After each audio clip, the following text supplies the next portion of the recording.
با سلام و خسته نباشید خدمت همه شما دوستان عزیز. به ویدیوی اول چنل ما خوش اومدید.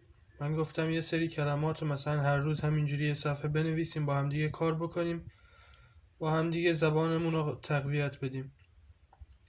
بیر خرس، بی زنبور، برد پرنده، بول گاو نر، باترفلای پروانه، کلف گوساله، کمل شتر، کارپ کپور، کت گربه، چیتا یوزپلنگ وحشی، چیکن مرغ، کاکروچ سوسک حمام، کو گاو، کرب خرچنگ، کریکت جیرجیرک، کروکودایل تمساح، کراو کلاغ، دیر آهو، داگ سگ، دولفین همون دلفین خودمون، دانکی میشه خر، دراگون فلای میشه سنجاقک، داک اردک، ایگل عقاب.